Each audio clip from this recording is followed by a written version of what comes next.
Hey, it's Twana, and we are live again for Tactical Tuesday. Today, we're coming to talk about when you are in a store and someone says, "Do you work here?" How do you handle that situation? So, let me remind you of what this Monday's post was so that you can be right in line with us. He thinks you work here. What do you do? I don't know about you, but one of the reasons I like hypotheticals is because it makes you think about how you would handle things. Oftentimes, I see people when someone walks up to them and they don't work there, they're rude or they're short with the individual. Again, that says a lot about you and where you're at. When you are doing well, when people, as a rule of thumb, are doing well, they don't waste their time being rude to anyone. So, what do you do when you won't work there and somebody walks up to you? How do you respond to that? Well, it depends. And here's what it depends on. Is it a store that you know a lot about? Is it a store that you frequent or you shop at on a regular basis? If so, take a few minutes and show them where it's at. You wouldn't want to have to walk through a store trying to find someone. In fact, many of you would just get angry and want to walk away and be like, you know what? I'm just going to go someplace else. Take time with people because the real reality of our world is that the only thing we get to take with us when we leave this world are the experiences that we have with people. Look at this as the opportunity to meet someone new. You never know what kind of friendship could spark from it, or if it'll just be a one hit wonder and you'll move on. But somewhere down the road, when you need something, someone will be there for you. That's the thing I want you to think about when you answer this question. The real question here is, do I really want to reap a nasty harvest?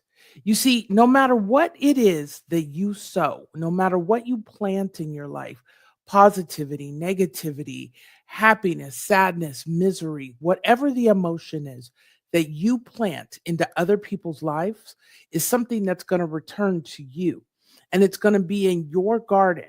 And the sad thing is this: you don't just get back the nastiness that you did to someone, you get back what you sowed, more than you sowed, and later than you sowed.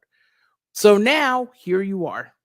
You've got this garden filled with mess, filled with misunderstandings, things that you left standing and never bothered to fix.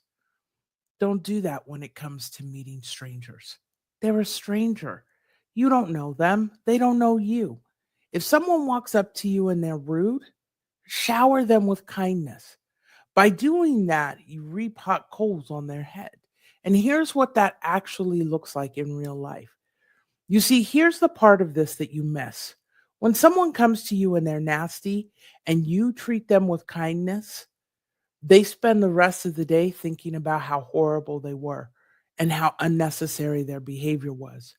And oftentimes they wish they could go back and tell you how sorry they are. When you meet them with nastiness, all you do is perpetuate more nastiness. Now, your day is bad and their day is bad. Both people lose. By reaping them, by sowing kindness onto people, they end up reaping a lot more. More people win in that situation than ever will be if you meet evil for evil. It's just not worth it. So if someone walks up to you and says, "Hey, do you work here?"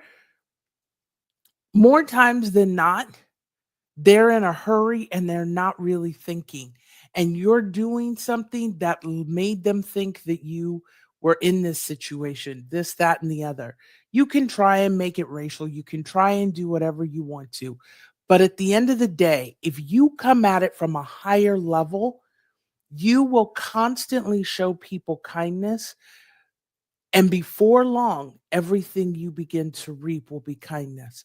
And when people come in and they are not kind to you, you'll blow them off and never even think about them again.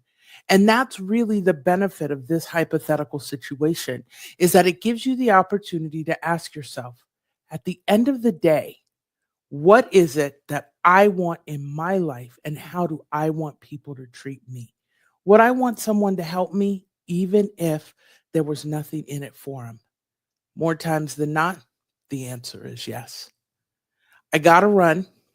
I'll see you next Tuesday.